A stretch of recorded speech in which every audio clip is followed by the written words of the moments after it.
Silakan.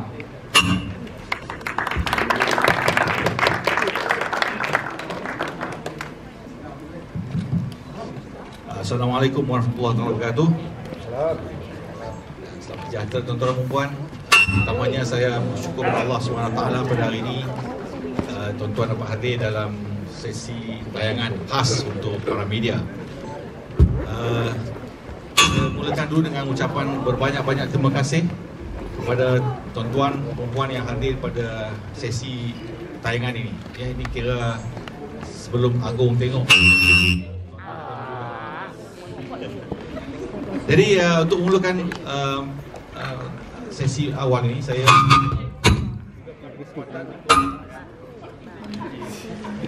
ucapkan syabat.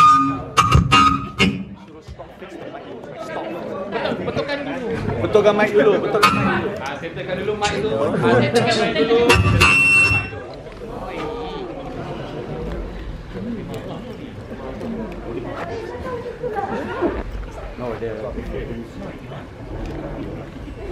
Saya bagi mikrofon untuk yang bertanya. Silakan, Pak. Ya, saya Eli. Hari tu masa PC yang pertama, soft launch tu, Tuan Haji ada saya Elina Ali daripada Scoop. Saya kenal itu. Ya. Soalan dia tough. Okay, soalan saya, Tuan Haji, saya rasa Tuan Haji kena explain kat kita macam dua pengarah ni diletakkan nama, dan Tuan Haji ada mention bahawa hasil kerja Ariel juga yang pertama tu digunakan. Jadi macam mana dengan status tu? Kalau kita tengok pada yang tadi, kita lihat unit kedua kita ada sebut situ saudara Ariel kita juga terlibat dalam peranan, dalam unit kedua. Jadi itulah kedudukannya. Jadi sebahagian besar adalah hasil daripada pengarahan bersama diketuai oleh Cik Sharlin dan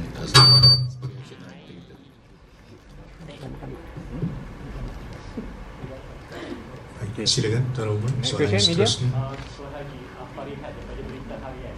Mungkin Tuan Haji boleh bagi pecahan berapa peratus yang diarahkan dari dua pengarah ini dan juga berapa peratus yang... Tuan boleh gunakan mikrofon tu? Minta maaf. Assalamualaikum, saya Farihat dari Berita Harian.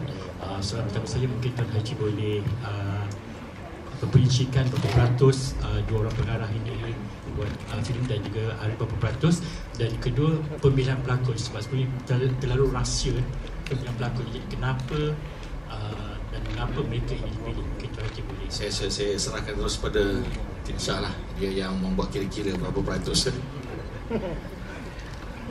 Okey, Assalamualaikum. Alhamdulillah. Sebenarnya jumlah peratus ini daripada hasil kerja pengarah pertama lebih kurang dalam sekitar 30 ke 35%, tak lebih daripada itulah. Dan yang selebihnya adalah arahan kami berdua lah, Saiful Riza dan juga saya.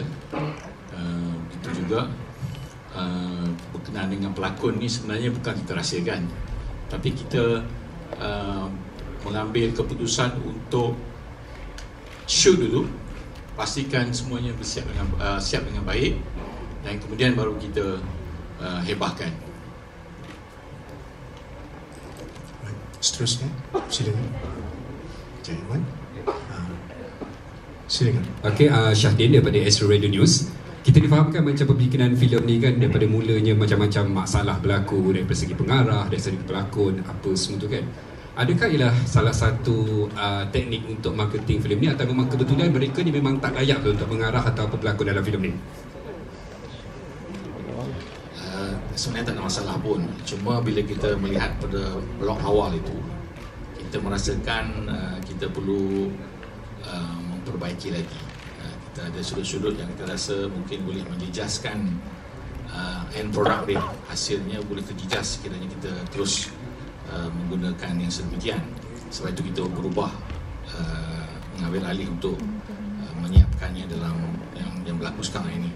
Jadi sebenarnya tak ada masalah apa pun. Cuma biasalah, saya rasa bila pihak producer merasakan perlu ditambah baik lagi, itulah sebabnya. Jadi yang lain tu saya tak fikir ada masalah besar-besar. Semuanya adalah biasa saja. Cuma mungkin di luar dengar macam ada masalah besar. Tapi bagi kita itu adalah biasa saja, insyaAllah. Terima kasih. Seterusnya, silakan. Farhana daripada H-Live. Untuk tak silap saya, menurut Ariel Abu Bakar, dia dah siapkan 90%. Jadi adakah dirombak semula penggambaran ni ataupun macam mana? Ya, sebenarnya footage yang kita kira sekira 3 jam ke 4 jam yang telah dibuat. Tapi kita hanya menggunakan lebih kurang 30% daripada 2 jam punya tayangan tadi. Itulah kedudukannya. Assalamualaikum, Wafa dari Tusan. Mungkin soalan saya untuk mengarah lah.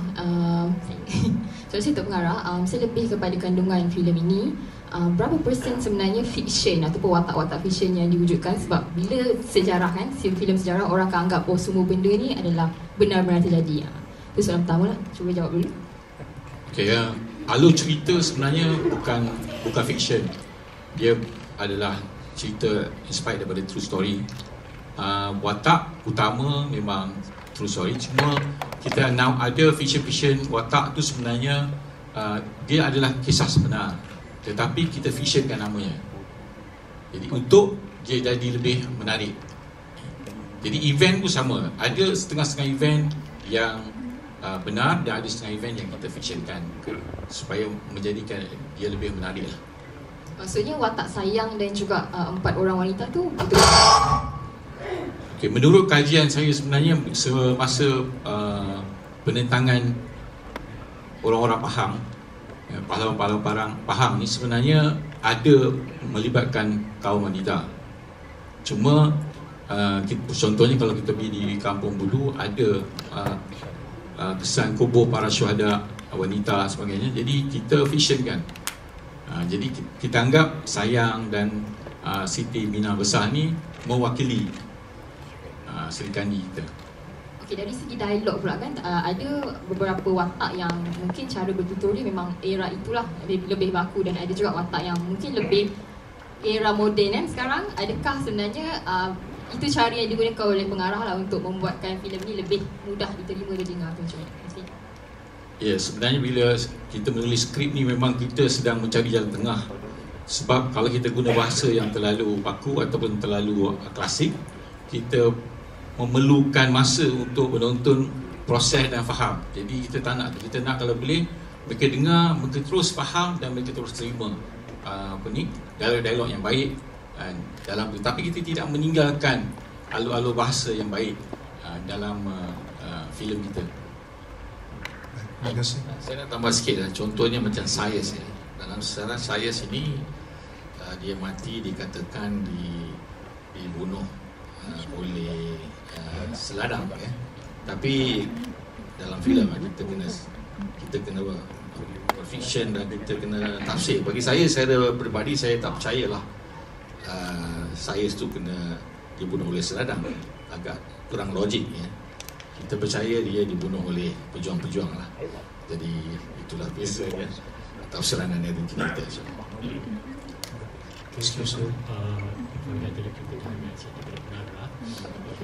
Bila walaupun cerita ni berdasarkan inspired tapi dia masih lagi berdasarkan sejarah, mungkin boleh kongsi sedikit apa sumber yang dibuat, kajian yang dibuat untuk menghasilkan skrip filem ini? Saya sebenarnya turun ke kampung. Saya turun ke kampung, ada yang saya juga berjumpa dengan ahli keluarga, dan jadi dia berdasarkan sebab saya cuba nak membentang sesuatu untold story. Kalau saya berdasar kepada buku, saya rasa ramai yang dah baca, tapi saya suka lagi kita sendiri turun, kita dengar daripada cerita cucu cicit pejuang-pejuang ni, dan saya rasa kita paparkan kisah yang belum pernah kita dengar. Saya rasa itu lebih menarik. Adakah ini bermakna pihak produksi sudah pun meminta keizinan daripada waris untuk menghasilkan filem ni? Sebab seterusnya ni pun ada isu juga, bila filem dah siap ada yang claim kita tak ada bagi, tak ada kebenaran, dan yang kedua cabaran untuk menghasilkan filem. Kebenarannya sejak daripada filem Aqilah kita ada dapat kebenaran daripada beberapa ahli keluarga. Kita tak dapat nak minta kebenaran semua sebab terlalu ramai. Jadi yang mengaku dan sebagainya, tapi kita hormatilah. Tapi saya rasa bila saya pernah turun pergi berjumpa dengan orang kampung dan sebagainya, saya rasa itu pun sudah cukup, sebab kita sebenarnya deserve atau kita sangat-sangat memerlukan cerita-cerita daripada sumber-sumber yang lain. Jadi cabaran, saya rasa memang cabaran itulah untuk membuat satu kisah sejarah tokoh yang cucu cicit yang masih hidup. Memang itu satu cabaran lah. Tapi saya rasa dari bercerita ini kita lihat bahawa semuanya adalah membawa benda yang positif. Tidak ada mengaibkan sesiapa. Dari ahli keluarga, malah saya percaya dia akan memberikan kita penghormatan. Kita akan memberi penghormatan kepada para pejuang ini. Boleh bagi perincikan tak temu bual tu dengan siapa keluarga watak yang mana yang telah ditemu bual? Keluarga watak yang mana waris yang mana yang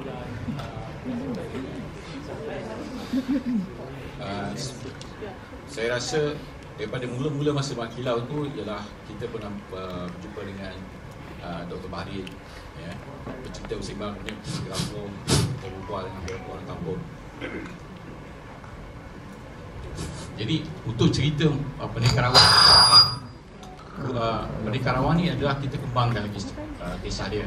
Dan juga kita ada kajian daripada daripada Datuk Zain Johan berkenaan dengan perjalanan iaitu perjalanan Pulau Gajah daripada Ulu Ceka pergi ke mendapatkan bantuan. Itu juga Mak Kilau untuk mendapatkan bantuan daripada Terengganu dan juga dari Kelantan.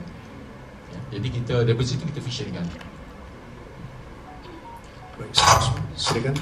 Assalamualaikum, Sri Fariza dari dia nak pengalaman dari Faz dengan Fatah mengenai peranan masing-masing dalam cerita ni.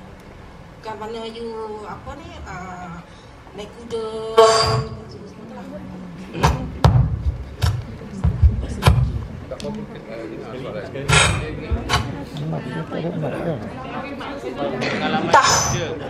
Dengan pengalamannya kita naik kuda. Pengalaman ni si tanpa mat dia lah. Tanpa mat tak payah. Kamu meninggal. Boleh tak? Saya dulu lah.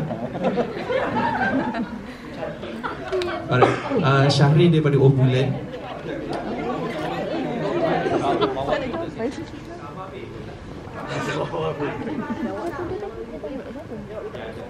Assalamualaikum.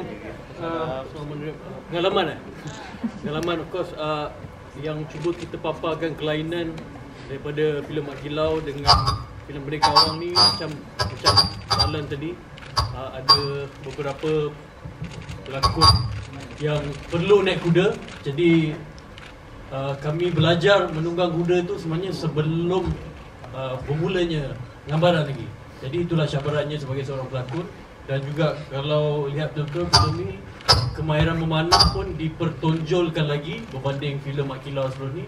Jadi cabaran di situ adalah pelakon harus belajar sebelum masuk ke dalam set gambaran. Assalamualaikum.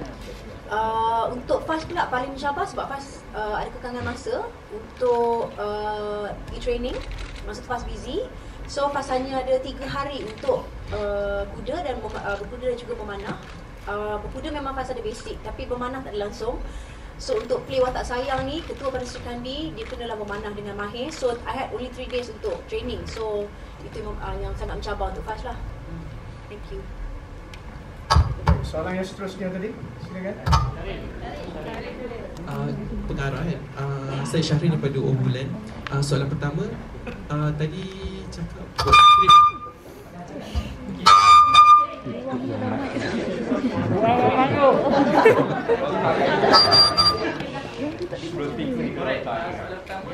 Berdiri. Buat skrip tu berdasarkan kajian kan. So berapa lama dia ambil tempoh kajian skrip tu, dan soalan itu mampu tak, sasaran lah mampu tak untuk target lebih sebelum ini.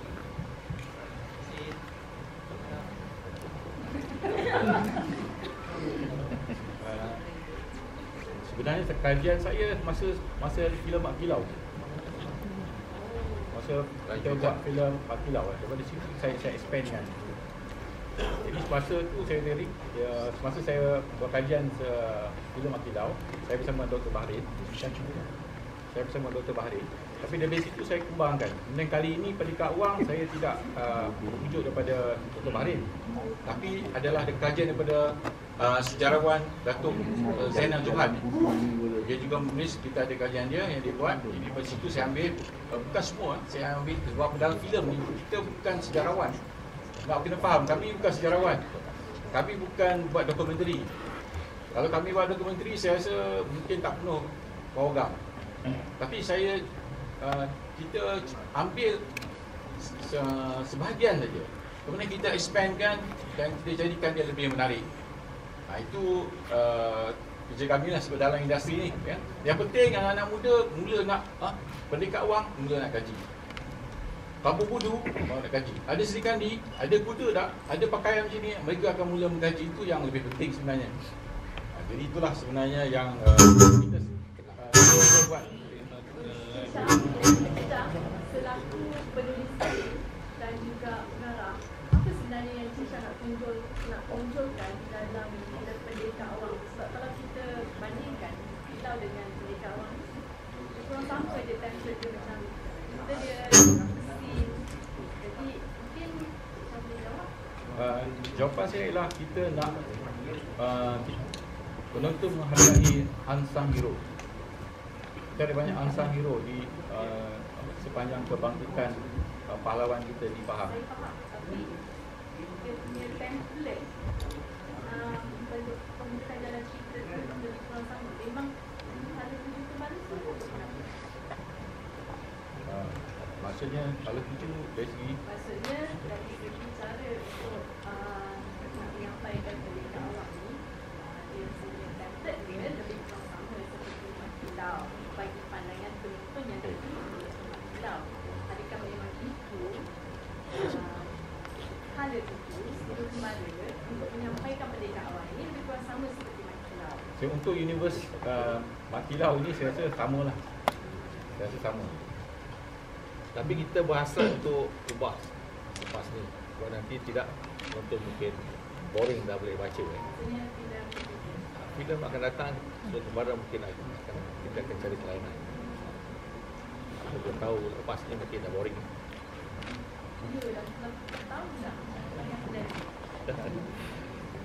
Baik, seterusnya silakan Tuan. Okey, Assalamualaikum. Tak ada mic saya dan Yusuf Arifin dari panggung kita. Kalau tanya pelakon-pelakon yang dari Malaysia lah kan, tahulah apa tujuannya berlakon film ni. Tapi saya nak tunjuk kepada saudara saya, skeptis saya. Sebagai bukan Melayu lah, ya, dan juga asal dari Inggeris kan. Apakah perasaan Okeylah barat lah. Barat. Apakah tujuan saudara rasa perlu berlakon filem ni selain daripada seorang pelakon lah? Apakah rasa perlunya berlakon filem ni yang menunjukkan apa anda sebagai antagonis melawan orang Melayu dan melawan pihak barat? Apakah perasaan saudara? Okey. Alhamdulillah. Assalamualaikum semua.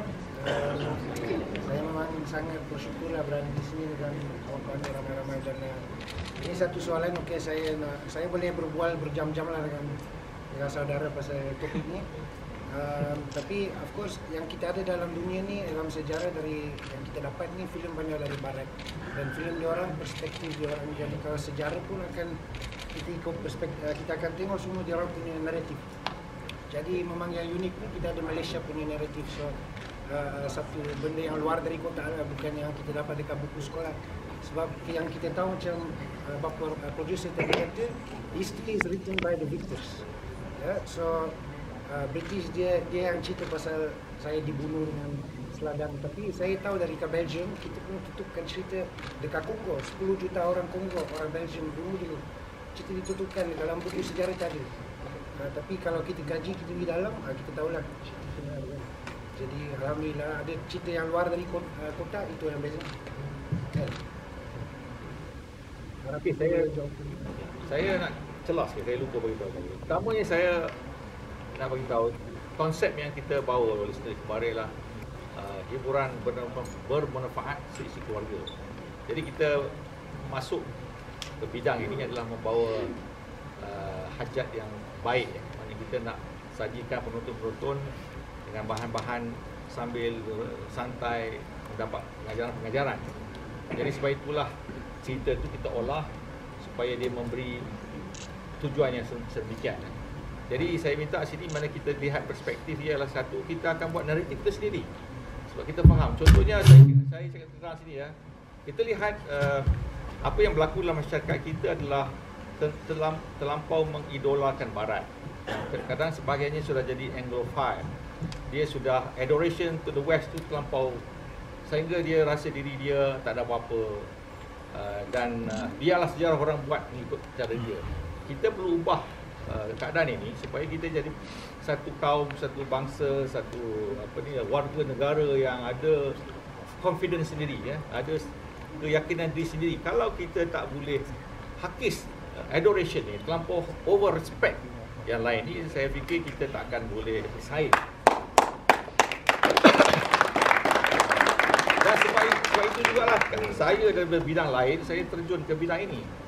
Jadi sebab itu kalau kita buat hal berkaitan sejarah pun, kita kena olah dia supaya dia menyampaikan mesej yang terbaik dengan cara yang menarik. Kalau tidak, tak sampai. Jadi saya harap maknanya tuan-tuan dan puan, kita mengharap bahawa kita melihat naratif dalam sebagai satu warga bangsa yang ingin membina satu kekuatan psikologi dan sebagainya, supaya kita yakin dan jangan lihat orang lain. Orang lain kalau buat filem Spider-Man pun tak masuk akal pun kita boleh terima. Kan? Cerita yang pelik-pelik yang tak masuk akal pun, Superman pun kita boleh terima. Jadi saya harap maknanya bila kita buat filem begini yang berasas kepada kerangka sejarah yang benar ini diterima oleh para penonton. Dan saya fikir berdasarkan kepada respon pada filem pertama tu, saya fikir ramai penonton-penonton, terutama sekali non-movie goers yang turun, dia masih menagih filem yang sedemikian. Jadi kita mengisi hajat yang demikian, itulah kita buat. Selagi hajat itu masih kuat untuk ditagih, dihajati oleh para penonton yang ramai sana, kita akan insya-Allah cuba buat. Cuba kita tidaklah buat monotonous dan sebagainya.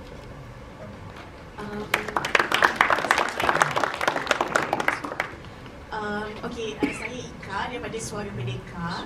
So saya nak tanya berkenaan isu besar yang sedang tular di media sosial yang dikenakan oleh Sri Kandi pelakon perempuan yang telah mencari perbualan oleh warganet dan netizen. Mungkin ada apa-apa untuk tuan penerbit atau tuan pengarah sendiri untuk terangkan berkenaan dengan isu ini, dan adakah fondasi Merdeka Awam sudah bersedia dengan kecaman dan kritikan di luar? Kena cerita saya pun tak dengar tu. Kalau nak dengar tak larang nak dengar macam-macam. Apa dia? Oh, baju Sri Kandi. Oh, okey. Berkenaan dengan isu busana yang sedang tular di media sosial dikenakan oleh pelakon Sri Kandi yang telah menjadi perbualan oleh warganet dan netizen. Mungkin ada apa-apa untuk diterangkan berkenaan isu ini, dan adakah fondasi sudah bersedia dengan kecaman dan kritik? Dia kalau pakai baju macam Superman, Spider-Man, orang tak kecam pun. Tak apa, ini juga tuan-tuan puan, bagi kita ada sedikit kajian juga ya. Walau bagaimanapun kita lihat tanah Melayu ni dia ada kesan daripada Arab, kesan daripada Turki. Jadi dan bagi saya tidak logik ya kalau orang perempuan nak pergi berperang, nak pakai macam pelubung dan sebagainya. Tentulah dia akan mengenakan satu ikatan yang kuat supaya dia boleh tutup, supaya tidak tutup muka dia dengan tudung sebagainya. Jadi itu sangat logik bagi saya, tak ada istilah apa.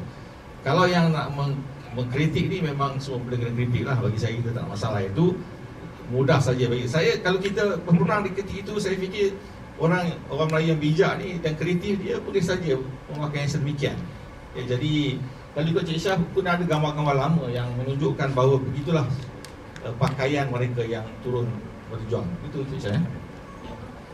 Thank you. Kalau Awi jawab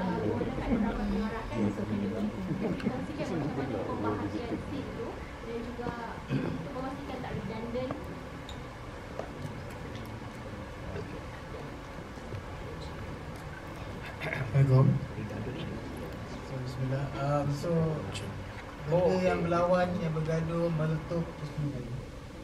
saya buat di situ. In terms of drama, on the action, drama semua, the soul, of course I refer to Cik Syah, but he knows the script, he knows the story, so everything I mesti refer to Cik Syah. And also in terms of the weapons, the fight scene, the training semua is all with me lah, dengan my team. So you tengok mana yang bergaduh, arrows and apa, meletup, berlawan, yang last fight tu final battle. And also, you know, so that's my part lah basically. Bila I masuk.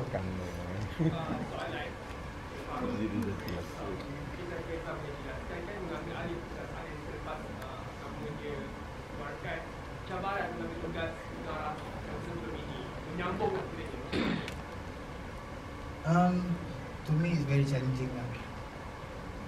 I don't know, to me nak cakap challenge tu banyak sangat faktor.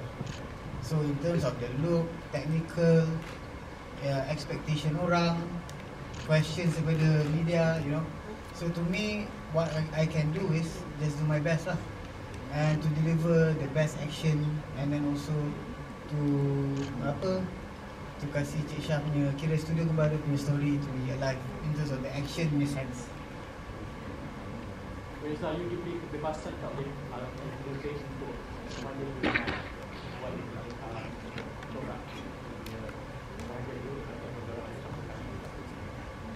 like I said, I mesti refer diorang sebab benda ni historical, and also the soul tu dari script, and also dalam segi macam perjuangan tu, I need to know from that, you know.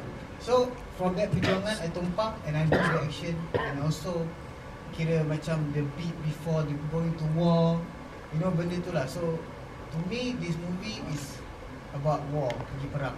So macam mana kita berjuang. So benda tu mesti I will always refer lah to the script writer and also the producers. Baik. Ya, sebentar boleh tambah sikit.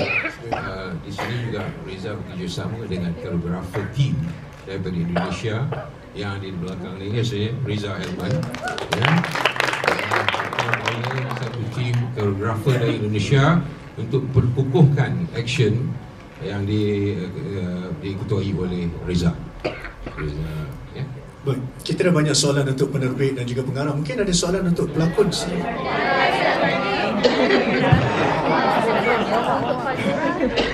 Silakan. Satu, kemudian dua. Silakan. Tadi ada bapak kata, kalau tengok ada bapak muda ni kan banyak kan, ada tak scene yang tak lepas LPM? Scene yang tak lepas. Semua lepas. Baik, seterusnya Tuan. Okey, dua soalan untuk saya, Syasha, MMTV Keputusan. Saya nak tanya untuk Fazura dan juga Tisa. Okey, Fazura sebagai seorang wanita yang bertudung memainkan watak Sri Kandi Melayu yang jaranglah kita tengok dekat dalam filem Melayu kan. So apa sebenarnya Fazura punya cabaran nak memanah and so on, nak sampaikan watak tu sampai rakyat macam masyarakat yang menonton dia rasa terkesan. Dan juga satu lagi untuk Tisa sebagai pelakon Indonesia, Tisa, macam mana Tisa boleh terima tawaran untuk berlakon filem sejarah Melayu ni? Okey, nombor satu ialah aurat untuk yang bertudung. Sebab bila nak bermuda tu satu hal, sebab kita nak menutup aurat, kita nak jaga aurat. Dan ada bapak-bapak di mana Sri Kandi ni kena berdiri dan memanah. So satu, saya nak berterima kasih kepada pihak producer yang memang dah buat kajian tentang kostum kita, dan semuanya mempermudahkan bagi semua Sri Kandi untuk memainkan watak kami, untuk berperang dengan selesa dan menjaga aurat kami. Dan untuk fast ni macam cakap tadi, 3 hari je untuk memanah. So itu yang cabaran paling besar lah. Dan Alhamdulillah fast boleh I push myself lah untuk 3 hari tu to give my best. Tisa? Assalamualaikum warahmatullahi wabarakatuh. Perkenalkan, nama saya Tisa Diani. Sebelumnya saya mau meminta maaf terlebih dahulu kalau dalam bahasa saya kurang bisa dimengerti. Tapi ini adalah film pertama saya di Malaysia. Terima kasih banyak pertama untuk Cik Syah yang sudah memberikan kesempatan untuk saya, karena sebelumnya saya sudah pernah menonton film Mat Kilau terlebih dahulu di Indonesia. dan saya mengetahui bahwa itu adalah produksi daripada Studio Kembara, dan saya diberikan kesempatan ini dengan Cik Syah untuk bermain di film keduanya yaitu Pendekar Awang. Saya langsung jawab yes karena saya tahu dari cerita film Pendekar Awang ini menurut saya adalah cerita yang bagus, terutama buat saya orang Indonesia, dan saya sangat menyukai film dan juga pelakon-pelakonnya yang dimana saya sudah kenal dari Indonesia. Ada Kak Fazura, ada Kak Fata Amin, ada juga teman saya dari Indonesia Kak Reza Hilman yang memang satu negara gitu, jadi saya langsung terima tawaran ini. Silakan. Kos filem dan sasaran. Kos ni dah sampai hari ini 15 juta lah. Sebab banyak rasanya agak pembaziran ni. Kita pun tengah belajar ya. Itulah. Sasaran kali ni kita tak letak apa ni amount lah, kita tontonan. Saya harap paling kurang filem ini insya-Allah. Dengan existing fan Mak Kilau dan juga dengan kekuatan cast kita yang besar-besar nama ni, kita harap mereka akan mengalu-alukan follow mereka, peminat tegar mereka untuk menonton ini insya-Allah. Mungkin ada kejutan yang sama ataupun itu Allah itu rezeki lah. Bagi saya ialah kita sangat gembira untuk membuat filem ini kerana kita fikir mesej-mesej yang tersampai itu sangat diperlukan kita kini insya-Allah. Assalamualaikum. Saya lifestyle blogger. Saya nak tanya, boleh tak explain tentang term darah indera gajah tu, dan juga kepada saya nak tahu tentang scene kan banyak scene lawan-lawan. Ada tak, banyak tak scene yang pakai stuntman ke kebanyakannya artis berlakon buat sendiri? Saya jawab yang soalan pertama, indera gajah kan. Darah indera gajah sebenarnya ialah kisah tu sendiri ialah kalau kita tengok dari awal ialah mereka nak memastikan Tok Gajah dapat selamat sampai ke Terengganu. Itu je sebenarnya alur cerita dia. Jadi untuk memastikan itu maka para pejuang orang Melayu ni terpaksa berkorban, sehingga sama ada korban tenaga, darah dan sebagainya untuk memastikan Tok Gajah selamat. Sebab indera gajah itu adalah gelaran khas hanya untuk Tok Gajah. Kemudian dari segi lakonan untuk stunt sebagai saya jawab pada. Okay, I'm very proud dengan our pelakon Mat, diorang di training oleh saya Mat. Diorang endless training. Itu yang I macam really amazed lah dengan you guys. Okay, and of course saya Reza juga. Okay, tak ada stand up, semua diorang buat sendiri. So that's why kita dapat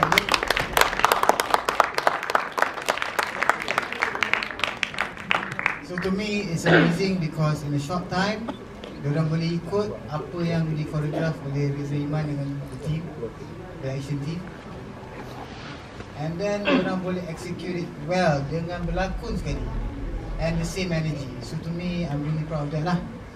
So that double body yang dekat ujung kredit tadi ya? Double body contoh itu yang back shot, itu double body berlakon example lah. Contoh macam shot tu patutnya tak perlu artis pun, we use a double body, tak nampak pun. Double body not in terms of stunt, just a shot. Baik, tuan-tuan dan puan-puan, kita sudah hampir ke penghujungnya. 2 soalan terakhir, silakan. Satu dari sini, yang terakhir.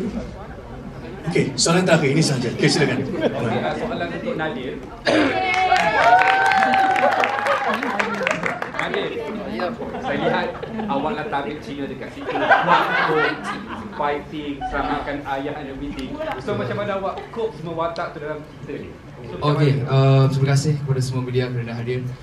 Untuk saya, macam mana saya cope adalah dengan pengarah yang hebat, producers yang hebat, and all the cast and the crews yang memberi saya sokongan dan juga support on ground. Dan Fatah is my main thing on set yang memberikan saya hala untuk apa yang saya lakukan lah. Dan to be honest, this is my first film. I'm kind of nervous actually, tapi saya buat sehabis mungkin lah untuk menyampaikan mesej yang apa yang saya harus sampaikan dalam naskah Pendekar Awang. Terima kasih. Jadi tuan-tuan dan puan-puan, apa kata kita berikan tepukan gemuruh untuk barisan pelakon Pendekar Awang, penerbit kita dan juga pengarah-pengarah kita. Dan tuan-tuan dan puan, selepas ini anda diizinkan untuk menemu ramah mereka secara personal dan semuanya perlu berada di sini dan perlu tamat sebelum 5:30 petang. Terima kasih banyak.